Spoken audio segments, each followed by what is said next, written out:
Nunca o sistema teve tão unido.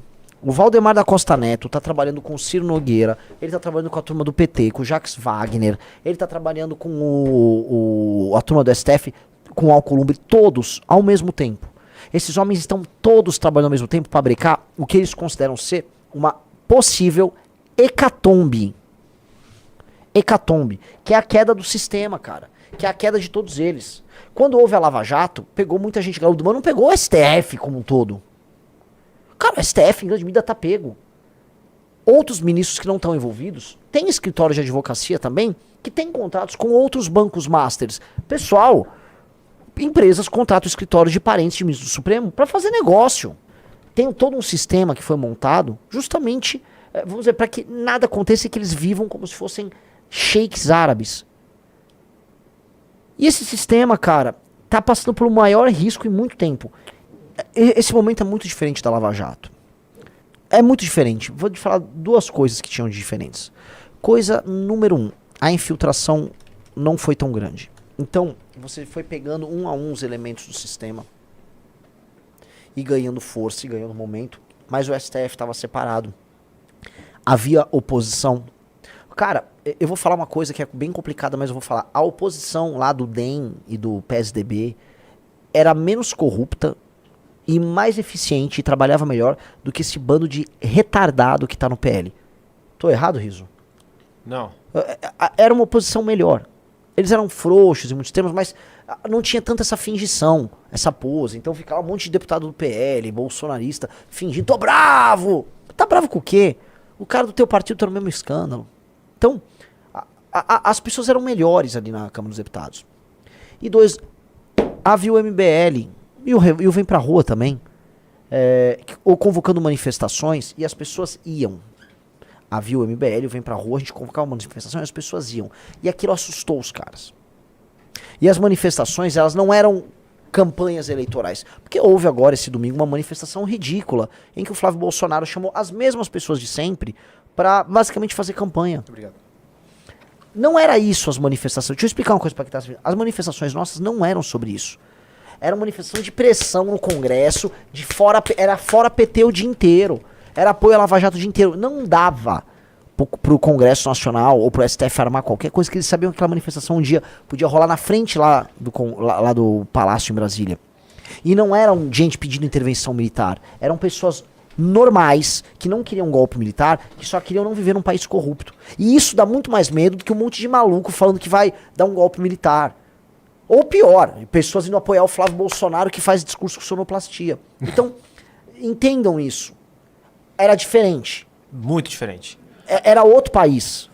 E havia muita esperança por conta disso. Essa esperança, não adianta a gente ficar negando, foi destruída pela eleição do Bolsonaro, que pegou a esperança e transformou em culto a personalidade dele. Então aquelas pessoas que falavam, é pra destruir aqui o PT, elas foram levadas a que não, o negócio é apoiar o capitão Bolsonaro. Aí acabou. Aí acabou. Acabou tudo. Acabou tudo. Aí a gente tá preso, né, nesse eterno pesadelo, que assim, preciso fazer algo contra o que tá rolando. Esse algo depende em grande medida do povo. O povo tá alienado com conversa de Nicolas ou conversa de Flávio Bolsonaro. Aí você não sai do ciclo, você não consegue andar. E a gente fica gritando, ei, precisamos fazer alguma coisa. Só que as pessoas não querem ouvir o que a gente tem a dizer. Porque as pessoas estão presas na maluquice. Então, é desesperador. Voltando lá à análise, tá? Então, nós temos um pacto, que é o Pacto de 88, que tá indo pro buraco em alta velocidade. E a única solução pro Brasil é um novo governo muito honesto, sem rabo preso, que vai politicamente, usando a autoridade constituída por ser um novo nome e por ter passado pelo teste das urnas, estabelecer, repactuar o Brasil e falar, acabou a putaria, acabou essa bagunça.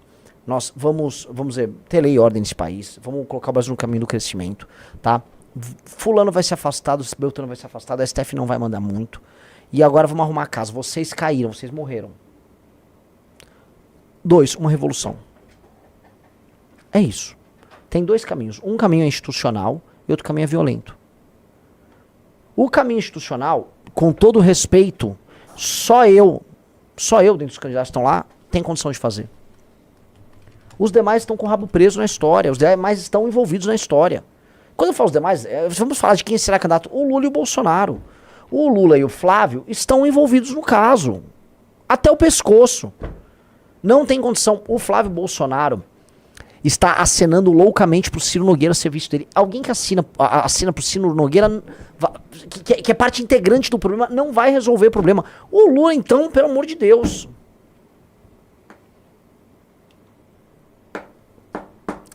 É isso. É isso, é apenas isso. Então, o que acontece? Vamos fazer uma simulação. E se o Lula ganha? E se o Lula ganha, ele vai manter esse jogo desse jeito. Enquanto ele concentra forças no executivo para ele, que é o plano do Dirceu. Pro Lula, entendam, os caras do Centrão... O PT tinha percebido há muito tempo atrás que o Centrão gostava da grana. Então, quanto mais se desse grana, o Centrão votava com eles. Eles iam fazendo o trabalho deles, pegavam uma grana para eles também, mas o Centrão ficava quieto. O Petrolão foi sobre isso. Eles deram diretorias da Petrobras e permitiram que eles desviassem dinheiro de empreiteira junto, porque o Centrão era alimentado, tocava os esquemas deles e não atrapalhavam o PT tocar o governo. Foi assim durante o segundo mandato do Lula e o primeiro mandato da Dilma, ok? O PT tem essa noção. O PT compreendeu a cabeça do Centrão. O que aconteceu com o PT, que deu um susto neles, foi que quando houve o surgimento do MBL, das manifestações em 15, 16, vem pra rua, houve a Operação Lava Jato, eles imaginavam que o Centrão ia se permanecer de alguma medida leal a eles.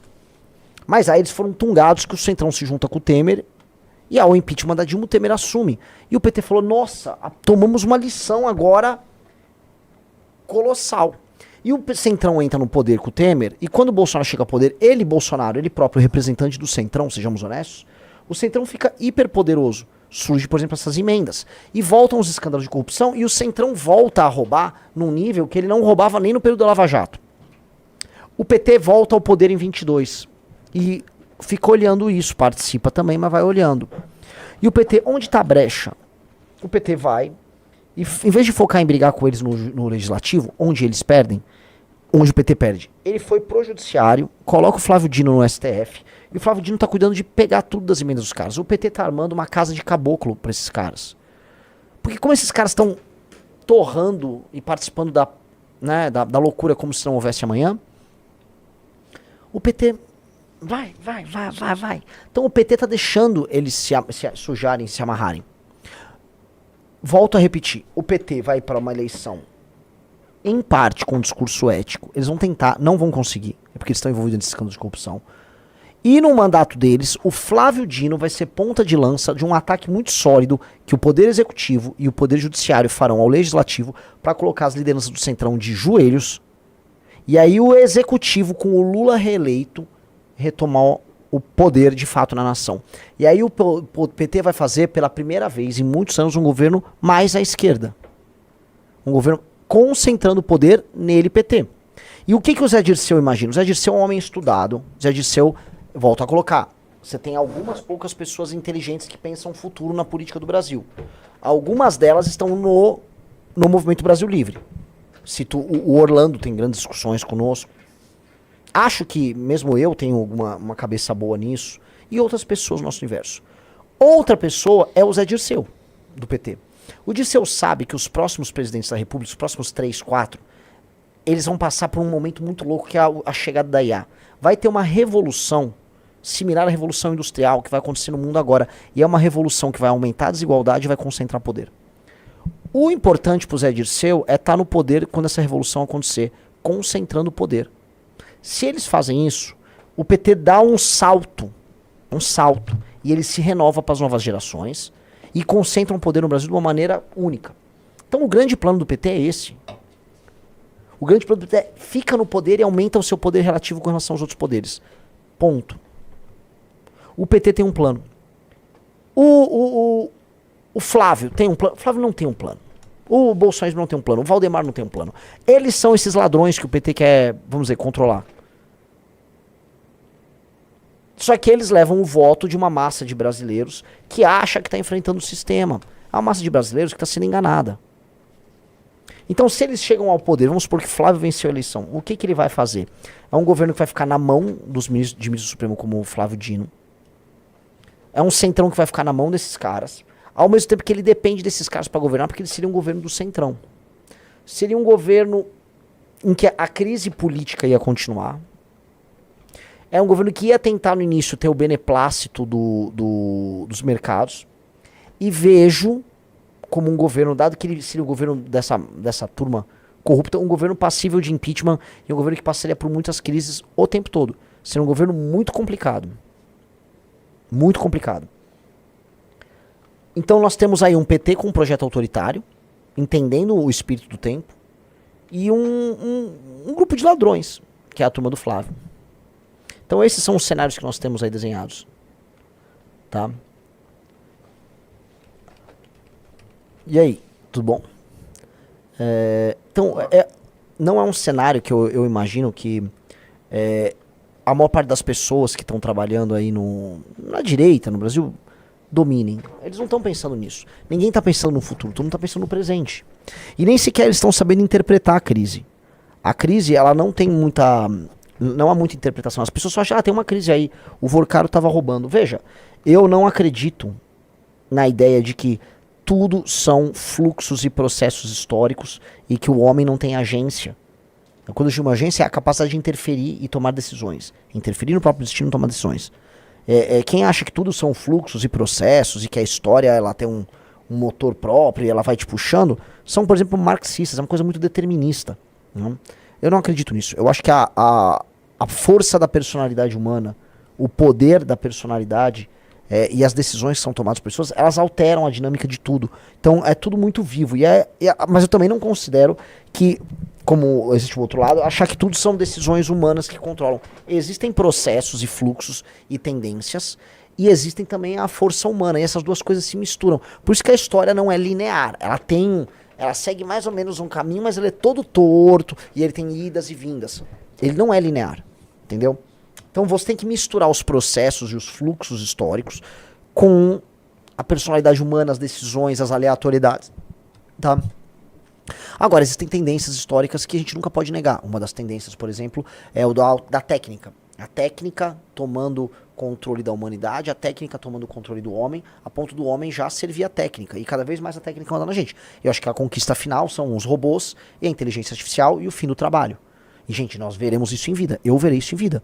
Eu verei o fim do trabalho e a vitória final da técnica. E o fim da inteligência. Isso vai acontecer conosco vivos. Vocês sabem, o ser humano vai ficar obsoleto e nós vamos ver isso com os nossos olhos. Tá? Eu acho que isso seria o fim do capitalismo, tá? É uma discussão muito boa. Acho que isso pode ser... A partir do momento que as relações de capital, em grande medida, vão ser determinadas por ações tomadas por autômatos.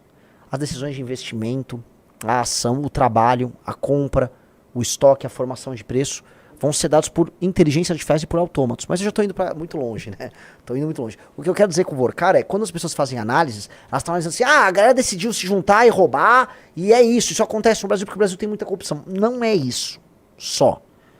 O Vorcaro e a corrupção ligada a ele são parte de um processo histórico nosso, tá? Muito brasileiro, que tem a ver com o pacto da Constituição de 88, em que essas elites tão distantes da realidade, que querem acompanhar as tendências e o modo de vida das suas elites no primeiro mundo, querem ter os hábitos de consumo e participar do grande palco de elite do primeiro mundo, elas precisam cada vez mais ficar ousadas nas suas estratégias de manutenção das suas posições.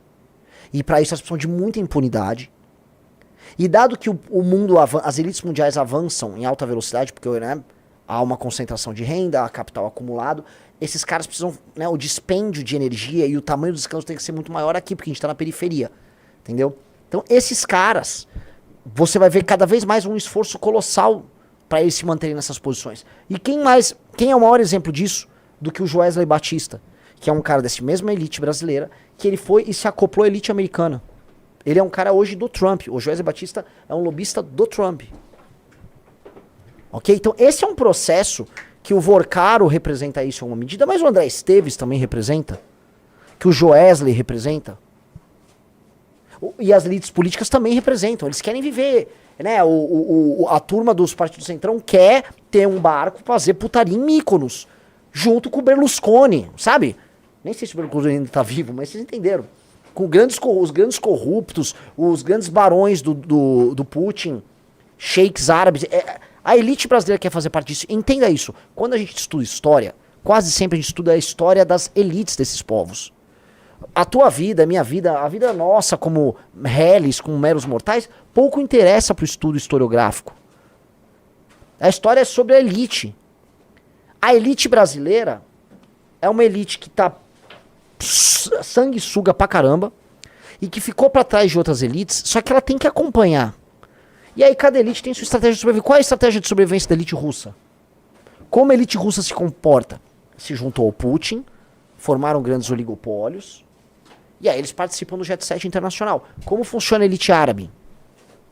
Como funciona a elite americana? Uma elite tech, elite de mercado financeiro, a elite chinesa ligada ao Politburo do Partido Comunista Chinês. Esses caras vivem um grande palco. Existe um grande palco. Que é igual às cortes. Se você ver todas aquelas histórias de cortes na Idade Média e tal. Entendeu? As cortes circulam, têm hábitos, querem comer as mesmas comidas, querem sair com as mesmas mulheres, querem consumir os mesmos produtos, querem ir nos mesmos shows. A elite brasileira tá pra trás, só que ela não quer ficar pra trás. E aí o arranjo social que permite que elas ascendam num país injusto, pobre, corrupto, tomado por essa coisa chamada Centrão, ele vai estar de modo a criar Joesley Batista, Petrolão, Banco Master. Eu volto a repetir, se o modelo de país não for alterado, vai passar o Banco Master e vai subir de outro escândalo. Na hora, já tem um outro Vorcaro trabalhando agora para ser o próximo escândalo que vocês vão ver daqui 2, 3 anos. Já existe, já tá sendo montado. Já tá sendo. Aí você fala, pô, mas como é que melhora a elite? Quem deveria ser a elite nossa? Empresários de alta qualidade. Empresários e líderes políticos de alta qualidade. Que contribuem de verdade para a geração de riqueza da nação. E que são reflexos da geração de riqueza dessa nação. Não é a nossa elite. A partir do momento, quem são os homens e mulheres que participam do Jet Set internacional e que são a elite brasileira? A turma do Vorcaro junto com políticos do Centrão do Brasil. Joesley Batista do setor de carne e tal.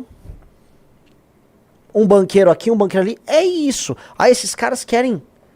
eles são... Imagine que é uma grande festa global da elite. Essa é a comitiva brasileira. Não que a comitiva americana com o Jeffrey Epstein esteja muito à frente em qualidades morais. Mas a comitiva americana existe lá. Vamos dizer que eles são mais produtivos, né? Tinha alguns barões da tecnologia que participaram dessa festa. Ao menos eles geraram valor. Ao menos geraram valor. Essa turma nossa, pelo amor de Deus, alguém falar pra mim o Banco Master gerou valor, né?